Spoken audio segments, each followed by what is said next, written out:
ओम श्रीमन्नारायणाय नमः। श्री विष्णु पुराण। आइए भक्तों, श्री विष्णु पुराण शुरू करें। पहला अंश। नारायणं नमस्कृत्यं नरं चैव नरोत्तमं देवीं सरस्वतीं व्यासं ततो जयमुदीरये। पहला अध्याय, ग्रंथ का उपोद्घात। श्री सूत जी बोले, मैत्रेय जी ने नित्य कर्मों से निवृत्त हुए मुनिवर पराशर जी को प्रणाम कर एवं उनके चरण छूकर पूछा, हे गुरुदेव, मैंने आपसे ही संपूर्ण वेद वेदांग और सकल धर्मशास्त्रों का क्रमशः अध्ययन किया है। हे मुनि श्रेष्ठ, आपकी कृपा से मेरे विपक्षी भी मेरे लिए यह नहीं कह सकेंगे कि मैंने संपूर्ण शास्त्रों के अभ्यास में परिश्रम नहीं किया। हे धर्मज्ञ, हे महाभाग, अब मैं आपके मुखारविंद से यह सुनना चाहता हूँ कि यह जगत किस प्रकार उत्पन्न हुआ और आगे भी अर्थात दूसरे कल्प के आरंभ में कैसे उत्पन्न होगा, तथा हे ब्राह्मण, इस संसार का उपादान कारण क्या है। यह संपूर्ण चराचर किससे उत्पन्न हुआ है, यह पहले किसमें लीन था और आगे किसमें लीन हो जाएगा। इसके अतिरिक्त आकाश आदि भूतों का परिमाण, समुद्र पर्वत तथा देवता आदि की उत्पत्ति, पृथ्वी का अधिष्ठान और सूर्य आदि का परिमाण तथा उनका आधार, देवता आदि के वंश, मनु मनवंतर, बार बार आने वाले चारों युगों में विभक्त कल्प और कल्पों के विभाग, प्रलय का स्वरूप, युगों के पृथक पृथक संपूर्ण धर्म, देव ऋषि और राज ऋषियों के चरित्र, श्री व्यास जी कृत वैदिक शाखाओं की यथावत रचना तथा ब्राह्मण आदि वर्ण और ब्रह्मचर्य आश्रमों के धर्म, ये सब हे महामुनि शक्ति नंदन मैं आपसे सुनना चाहता हूँ। हे ब्राह्मण, आप मेरे प्रति अपना चित्त प्रसादोन्मुख कीजिए, जिससे हे महामुनि मैं आपकी कृपा से यह सब जान सकूं। श्री पराशर जी बोले, हे धर्मज्ञ मैत्रेय, मेरे पिताजी के पिता श्री वशिष्ठ जी ने जिसका वर्णन किया था, उस पूर्व प्रसंग का तुमने मुझे अच्छा स्मरण कराया। इसके लिए तुम धन्यवाद के पात्र हो। हे मैत्रेय, जब मैंने सुना कि पिताजी को विश्वामित्र जी की प्रेरणा से राक्षस ने खा लिया है, तो मुझको बड़ा भारी क्रोध हुआ। तब राक्षसों का ध्वंस करने के लिए मैंने यज्ञ करना आरंभ किया। उस यज्ञ में सैकड़ों राक्षस जलकर भस्म हो गए। इस प्रकार उन राक्षसों को सर्वथा नष्ट होते देख मेरे महाभाग पितामह वशिष्ठ जी मुझसे बोले, हे वत्स, अत्यंत क्रोध करना ठीक नहीं, अब इसे शांत करो। राक्षसों का कुछ भी अपराध नहीं है। तुम्हारे पिता के लिए तो ऐसा ही होना था। क्रोध तो मूर्खों को ही हुआ करता है, विचारवानों को भला कैसे हो सकता है। भैया, भला कौन किसी को मारता है, पुरुष स्वयं ही अपने किए का फल भोगता है। हे प्रियवर, यह क्रोध तो मनुष्य के अत्यंत कष्ट से संचित यश और तप का भी प्रबल नाशक है। हे तात, इस लोक और परलोक दोनों को बिगाड़ने वाले इस क्रोध का महर्षि गण सर्वदा त्याग करते हैं। इसीलिए तू इसके वशीभूत मत हो। अब इन बेचारे निरपराध राक्षसों को दग्ध करने से कोई लाभ नहीं। अपने इस यज्ञ को समाप्त करो। साधुओं का धन तो सदा क्षमा ही है। महात्मा दादाजी के इस प्रकार समझाने पर उनकी बातों के गौरव का विचार करके मैंने वह यज्ञ समाप्त कर दिया। इससे मुनि श्रेष्ठ भगवान वशिष्ठ जी बहुत प्रसन्न हुए। उसी समय भगवान ब्रह्मा जी के पुत्र पुलस्त्य जी वहां आए। हे मैत्रेय, पितामह वशिष्ठ जी ने उन्हें अर्घ्य दिया। तब वे महर्षि पुलह के ज्येष्ठ भ्राता महाभाग पुलस्त्य जी आसन ग्रहण करके मुझसे बोले। पुलस्त्य जी बोले, तुमने चित्त में बड़ा वैर भाव रहने पर भी अपने बड़े बूढ़े वशिष्ठ जी के कहने से क्षमा स्वीकार की है। इसीलिए तुम संपूर्ण शास्त्रों के ज्ञाता होगे। हे महाभाग, अत्यंत क्रोधित होने पर भी तुमने मेरी संतान का सर्वथा मूलोच्छेद नहीं किया। अतः मैं तुम्हें एक और उत्तम वर देता हूँ। हे वत्स, तुम पुराण संहिता के वक्ता होगे और देवताओं के यथार्थ स्वरूप को जानोगे तथा मेरे प्रसाद से तुम्हारी निर्मल बुद्धि, प्रवृत्ति और निवृत्ति, भोग और मोक्ष के उत्पन्न करने वाले कर्मों में निसंदेह हो जाएगी। पुलस्त्य जी के इस प्रकार कहने के अनंतर फिर मेरे पितामह भगवान वशिष्ठ जी बोले, पुलस्त्य जी ने जो कुछ कहा है वह सभी सत्य होगा। हे मैत्रेय, इस प्रकार पूर्व काल में बुद्धिमान वशिष्ठ जी और पुलस्त्य जी ने जो कुछ कहा था वह सब तुम्हारे प्रश्न से मुझे स्मरण हो आया है। अतः हे मैत्रेय, तुम्हारे पूछने पर मैं उस संपूर्ण पुराण संहिता को तुम्हें सुनाता हूँ। तुम उसे भली प्रकार ध्यान देकर सुनो। यह जगत भगवान विष्णु से उत्पन्न हुआ है, उन्हीं में स्थित है। वे ही इसकी स्थिति और लय के कर्ता है तथा यह जगत भी वे ही हैं। इस प्रकार श्री विष्णु पुराण के पहले अंश में पहला अध्याय संपूर्ण हुआ। जय श्री हरि। श्री विष्णु पुराण दूसरा अध्याय 24 तत्वों के विचार के साथ जगत के उत्पत्ति क्रम का वर्णन और भगवान विष्णु की महिमा। श्री पराशर जी बोले, जो भगवान ब्रह्मा, विष्णु और शंकर रूप से जगत की उत्पत्ति, स्थिति और संहार के कारण हैं तथा अपने भक्तों को संसार सागर से तारने वाले हैं, उन विकार रहित शुद्ध अविनाशी परमात्मा सर्वदा एक रस सर्व विजय भगवान वासुदेव विष्णु को नमस्कार है, जो एक होकर भी नाना रूप वाले हैं, स्थूल सूक्ष्ममय हैं, अव्यक्त कारण एवं व्यक्त कार्य रूप हैं तथा अपने अनन्य भक्तों की मुक्ति के कारण हैं। उन भगवान श्री विष्णु को नमस्कार है, जो विश्व रूप प्रभु, विश्व की उत्पत्ति, स्थिति और संहार के मूल कारण हैं। उन परम परमात्मा भगवान विष्णु को नमस्कार है, जो विश्व के अधिष्ठान हैं, अति सूक्ष्म से भी सूक्ष्म हैं, सर्व प्राणियों में स्थित पुरुषोत्तम और अविनाशी हैं, जो परमार्थतः वास्तव में अति निर्मल ज्ञान स्वरूप हैं, किंतु अज्ञानवश नाना पदार्थ रूप से प्रतीत होते हैं तथा जो काल स्वरूप से जगत की उत्पत्ति और स्थिति में समर्थ एवं उसका संहार करने वाले हैं। उन जगदीश्वर, अजन्मा, अक्षय और अव्यय भगवान विष्णु को प्रणाम करके तुम्हें वह सारा प्रसंग क्रमशः सुनाता हूँ, जो दक्ष आदि मुनि श्रेष्ठों के पूछने पर पितामह भगवान ब्रह्मा जी ने उनसे कहा था। वह प्रसंग दक्ष आदि मुनियों ने नर्मदा तट पर राजा पुरुकुत्स को सुनाया था तथा राजा पुरुकुत्स ने सारस्वत से और सारस्वत ने मुझसे कहा था। जो पर अर्थात प्रकृति से भी पर, परम श्रेष्ठ अंतरात्मा में स्थित परमात्मा, रूप, वर्ण, नाम और विशेषण आदि से रहित हैं, जिसमें जन्म, वृद्धि, परिणाम, क्षय और नाश, इन 6 विकारों का सर्वथा अभाव है, जिसको सर्वदा केवल है इतना ही कह सकते हैं तथा जिनके लिए यह प्रसिद्ध है कि वे सर्वत्र हैं और उनमें समस्त विश्व बसा हुआ है। इसीलिए ही विद्वान जिनको वासुदेव कहते हैं, वही नित्य, अजन्मा, अक्षय, अव्यय, एक रस और हय गुणों के अभाव के कारण निर्मल पर ब्रह्म है। वही इन सब व्यक्त कार्य और अव्यक्त कारण जगत के रूप से तथा इनके साक्षी पुरुष और महाकारण काल के रूप से स्थित हैं। हे द्विज, पर ब्रह्म का प्रथम रूप पुरुष है।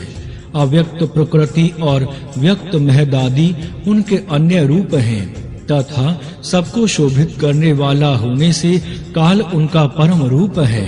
इस प्रकार जो प्रधान पुरुष, व्यक्त और काल इन चारों से परे हैं तथा जिन्हें पंडित जन ही देख पाते हैं, वही भगवान विष्णु का परम पद है। प्रधान पुरुष, व्यक्त और काल ये भगवान विष्णु के रूप पृथक-पृथक संसार की उत्पत्ति, पालन और संहार के प्रकाश तथा उत्पादन में कारण है। भगवान विष्णु जो व्यक्त, अव्यक्त, पुरुष और काल रूप से स्थित होते हैं, इसे उनकी बालवत क्रीड़ा ही समझो। उनमें से अव्यक्त कारण को जो सद्रूप अर्थात कारण शक्ति विशिष्ट और नित्य सदा एक रस है, श्रेष्ठ मुनिजन प्रधान तथा सूक्ष्म प्रकृति कहते हैं। वह क्षय रहित है, उसको कोई अन्य आधार भी नहीं है तथा अप्रमेय, अजर, निश्चल, शब्द स्पर्श आदि शून्य और रूपादि रहित है। वह त्रिगुणमय और जगत का कारण है तथा स्वयं अनादि एवं उत्पत्ति और लय से रहित है। यह संपूर्ण प्रपंच प्रलय काल से लेकर सृष्टि के आदि तक उसी से व्याप्त था। हे विद्वान, श्रुति के मर्म को जानने वाले श्रुति परायण ब्रह्मवेता महात्मा गण इसी अर्थ को लक्ष्य करके प्रधान के प्रतिपादक इस निम्नलिखित श्लोक को कहा करते हैं। उस समय प्रलय काल में ना दिन था, ना रात्रि थी, ना आकाश था, ना पृथ्वी थी, ना अंधकार था, ना प्रकाश था और ना इनके अतिरिक्त कुछ और ही था। बस श्रोत्रादि इंद्रियों और बुद्धि आदि का अविषय एक प्रधान ब्रह्म और पुरुष ही था। हे विप्र, भगवान विष्णु के परम उपाधि रहित स्वरूप से प्रधान और पुरुष ये दो रूप हुए। उन्हीं भगवान विष्णु के जिन अन्य रूप के द्वारा वे दोनों सृष्टि और प्रलय काल में संयुक्त और व्युक्त होते हैं, उस रूपांतर का ही नाम काल है। बीते हुए प्रलय काल में यह व्यक्त प्रपंच प्रकृति में लीन था, इसीलिए प्रपंच के इस प्रलय को प्राकृत प्रलय कहते हैं। हे द्विज, काल रूप भगवान अनादि हैं, इनका अंत नहीं है, इसीलिए संसार की उत्पत्ति, स्थिति और प्रलय भी कभी नहीं रुकते। वे प्रवाह रूप से निरंतर होते रहते हैं। हे मैत्रेय, प्रलय काल में प्रधान प्रकृति के साम्यावस्था में स्थित हो जाने पर और पुरुष की प्रकृति से पृथक स्थित हो जाने पर भगवान विष्णु का काल रूप इन दोनों को धारण करने के लिए प्रवृत्त होता है। तदंतर सर्ग काल उपस्थित होने पर उन पर ब्रह्म परमात्मा विश्वरूप सर्वव्यापी सर्वभूतेश्वर सर्वात्मा परमेश्वर ने अपनी इच्छा से विकारी प्रधान और अविकारी पुरुष में प्रविष्ट होकर उनको शोभित किया। जिस प्रकार क्रियाशील ना होने पर भी गंध अपनी सन्निधि मात्र से ही मन को शोभित कर देता है, उसी प्रकार परमेश्वर अपनी सन्निधि मात्र से ही प्रधान और पुरुष को प्रेरित करते हैं। हे ब्राह्मण, वह पुरुषोत्तम ही इनको शोभित करने वाले हैं और वे ही शुद्ध होते हैं तथा संकोच और विकास युक्त प्रधान रूप से भी वे ही स्थित हैं। ब्रह्मा आदि समस्त ईश्वरों के ईश्वर वे भगवान विष्णु ही समष्टि व्यष्टि रूप ब्रह्मा आदि जीव रूप तथा महतत्व रूप से स्थित हैं। हे द्विज श्रेष्ठ, सर्ग काल के प्राप्त होने पर गुणों की साम्यावस्था रूप प्रधान जब भगवान विष्णु के क्षेत्रज्ञ रूप से अधिष्ठित हुआ तो उससे महतत्व की उत्पत्ति हुई। उत्पन्न हुए महान को प्रधान तत्व ने आवृत किया। महतत्व सात्विक, राजस और तामस भेद से 3 प्रकार का है, किंतु जिस प्रकार बीज छिलके से संभाव से ढका रहता है, वैसे ही यह त्रिविध महतत्व प्रधान तत्व से सब और व्याप्त है। फिर त्रिविध महतत्व से ही वैकारिक अर्थात सात्विक, तेजस अर्थात राजस और तामस भूत आदि 3 प्रकार का अहंकार उत्पन्न हुआ। हे महामुने, वह त्रिगुणात्मक होने से भूत और इंद्रिय आदि का कारण है और प्रधान से जैसे महतत्व व्याप्त है, वैसे ही महतत्व से वह अहंकार व्याप्त है। भूतादि नामक तामस अहंकार ने विकृत होकर शब्द तन्मात्रा और उससे शब्द गुण वाले आकाश की रचना की। उस भूतादि तामस अहंकार ने शब्द तन्मात्रा रूप आकाश को व्याप्त किया। फिर शब्द तन्मात्रा रूप आकाश ने विकृत होकर स्पर्श तन्मात्रा को रचा। उस स्पर्श तन्मात्रा से बलवान वायु हुआ, उसका गुण स्पर्श माना गया है। शब्द तन्मात्रा रूप आकाश ने स्पर्श तन्मात्रा वाले वायु को आवृत किया है। फिर स्पर्श तन्मात्रा रूप वायु ने विकृत होकर रूप तन्मात्रा की सृष्टि की। रूप तन्मात्रा युक्त वायु से तेज उत्पन्न हुआ है, उसका गुण रूप कहा जाता है। स्पर्श तन्मात्रा रूप वायु ने रूप तन्मात्रा वाले तेज को आवृत किया। फिर रूप तन्मात्रा मय तेज ने भी विकृत होकर रस तन्मात्रा की रचना की। उस रस तन्मात्रा से रस गुण वाला जल हुआ। रस तन्मात्रा वाले जल को रूप तन्मात्रा मय तेज ने आवृत किया। रस तन्मात्रा रूप जल ने विकार को प्राप्त होकर गंध तन्मात्रा की सृष्टि की। उससे पृथ्वी उत्पन्न हुई है, जिसका गुण गंध माना जाता है। उन आकाश आदि भूतों में तन्मात्रा है, अर्थात केवल उनके गुण शब्द आदि ही हैं, इसीलिए वे तन्मात्रा गुण रूप ही कहे गए हैं। तन्मात्राओं में विशेष भाव नहीं है, इसीलिए उनकी अविशेष संज्ञा है। वे अविशेष तन्मात्राएं शांत, घोर अथवा मूढ़ नहीं हैं, अर्थात उनका सुख दुख या मोह रूप से अनुभव नहीं हो सकता। इस प्रकार तामस अहंकार से यह भूत तन्मात्रा रूप सर्ग हुआ है। 10 इंद्रियां तेजस अर्थात राजस अहंकार से और उनके अधिष्ठाता देवता वैकारिक अर्थात सात्विक अहंकार से उत्पन्न हुए कहे जाते हैं। इस प्रकार इंद्रियों के अधिष्ठाता 10 देवता और 11वां मन वैकारिक सात्विक है।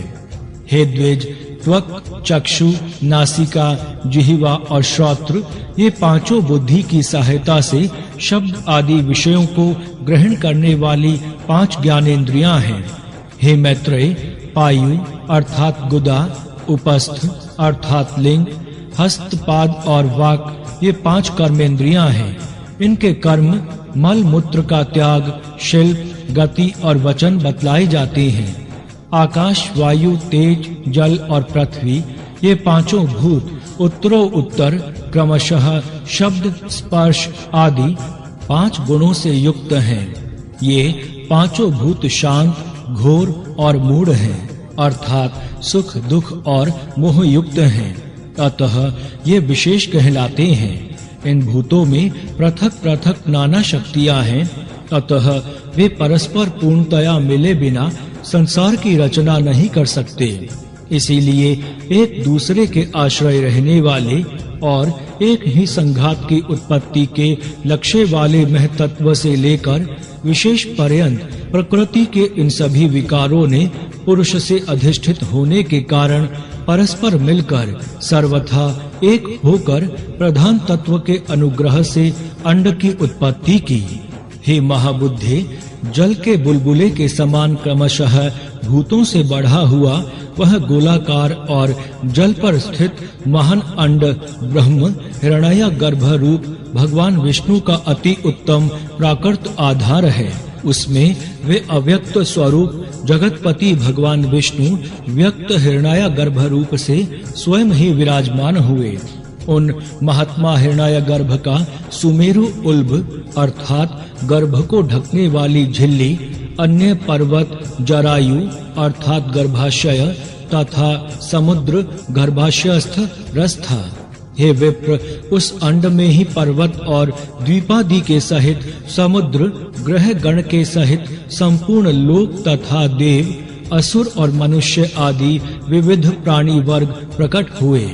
वह अंड पूर्व की अपेक्षा 10-10 गुना अधिक जल, अग्नि, वायु, आकाश और भूतादि अर्थात तामस अहंकार से आवृत है तथा भूतादि महतत्व से घिरा हुआ है और इन सब के सहित वह महतत्व भी अव्यक्त प्रधान से आवृत है। इस प्रकार जैसे नारियल के फल का भीतरी बीज बाहर से कितने ही छिलकों से ढका हुआ रहता है, वैसे ही यह अंड इन 7 प्राकृत आवरणों से घिरा हुआ है। उसमें स्थित हुए स्वयं विश्वेश्वर भगवान विष्णु भगवान ब्रह्मा होकर रजोगुण का आश्रय लेकर इस संसार की रचना में प्रवृत्त होते हैं तथा रचना हो जाने पर सत्व गुण विशिष्ट अतुल पराक्रमी भगवान विष्णु उसका कल्पांत पर्यंत युग युग में पालन करते हैं। हे मैत्रेय, फिर कल्प का अंत होने पर अति दारुण तमह प्रधान रुद्र रूप धारण कर वे जनार्दन विष्णु ही समस्त भूतों का भक्षण कर लेते हैं। इस प्रकार समस्त भूतों का भक्षण कर संसार को जलमय करके वे परमेश्वर शेष शैया पर शयन करते हैं। जगने पर ब्रह्मा रूप होकर वे फिर जगत की रचना करते हैं। वह एक ही भगवान जनार्दन जगत की सृष्टि स्थिति और संहार के लिए भगवान ब्रह्मा विष्णु और शिव इन 3 संज्ञाओं को धारण करते हैं। वे प्रभु विष्णु ब्रह्मा होकर अपनी ही सृष्टि करते हैं, पालक विष्णु होकर पाल्य रूप अपना ही पालन करते हैं और अंत में स्वयं ही संहारक शिव तथा स्वयं ही उपसंग्रहित लीन होते हैं।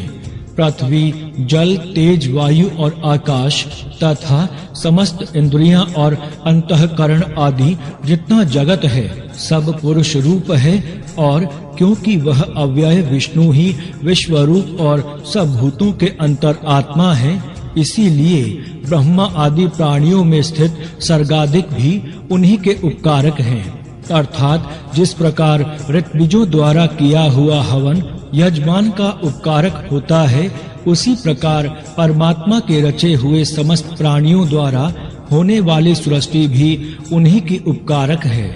वे सर्वस्वरूप श्रेष्ठ वरदायक और वरेण्य प्रार्थना के योग्य भगवान विष्णु ही ब्रह्मा आदि अवस्थाओं द्वारा रचने वाले हैं। वे ही रचे जाते हैं, वे ही पालते हैं, वे ही पालित होते हैं तथा वे ही संहार करते हैं और स्वयं ही संघृत होते हैं।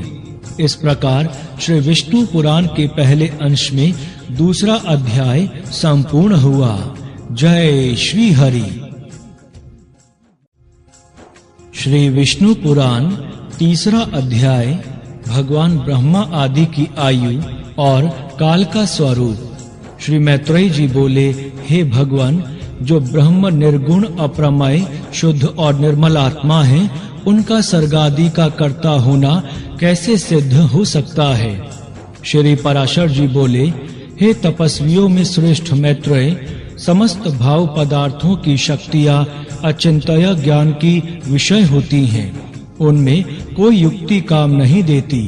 अतः अग्नि की शक्ति उष्णता के समान ब्रह्म की भी सर्गादि रचना रूप शक्तियां स्वाभाविक हैं। अब जिस प्रकार नारायण नामक लोक पितामह भगवान ब्रह्मा जी सृष्टि की रचना में प्रवृत्त होते हैं, सो सुनो। हे विद्वान, वे सदा उपचार से ही उत्पन्न हुए कहलाते हैं। उनके अपने परिमाण से उनकी आयु 100 वर्ष की कही जाती है। उन 100 वर्ष का नाम पर है, उनका आधा परार्ध कहलाता है। हे अनघ, मैंने जो तुमसे भगवान विष्णु का काल स्वरूप कहा था, उसी के द्वारा उन भगवान ब्रह्मा की तथा और भी जो पृथ्वी पर्वत समुद्र आदि चराचर जीव हैं, उनकी आयु का परिमाण किया जाता है। हे मुनि श्रेष्ठ, 15 निमेष को काष्ठा कहते हैं। 30 काष्ठा की एक कला तथा 30 कला का एक मुहूर्त होता है। 30 मुहूर्त का मनुष्य का एक दिन रात कहा जाता है और उतने ही दिन रात का 2 पक्ष युक्त एक मास होता है। 6 महीनों का एक अयन और दक्षिणायन तथा उत्तरायण 2 अयन मिलकर एक वर्ष होता है। दक्षिणायन देवताओं की रात्रि है और उत्तरायण दिन। देवताओं के 12,000 वर्षों के सतयुग, त्रेता युग, द्वापर युग और कल युग नामक 4 युग होते हैं। उनका अलग अलग परिमाण मैं तुम्हें सुनाता हूँ। पुरातत्व के जानने वाले सतयुग आदि का परिमाण क्रमशः 4, 3, 2 और 1000 दिव्य वर्ष बतलाते हैं। प्रत्येक युग के पूर्व उतने ही 100 वर्ष की संध्या बताई जाती है और युग के पीछे उतने ही परिमाण वाले संध्यांश होते हैं। अर्थात सतयुग आदि के पूर्व क्रमशः 4, 3, 2 और 100 दिव्य वर्ष की संध्याएं और इतने ही वर्ष के संध्यांश होते हैं। हे मुनि श्रेष्ठ, इन संध्या और संध्यांशों के बीच का जितना काल होता है उसे ही सतयुग आदि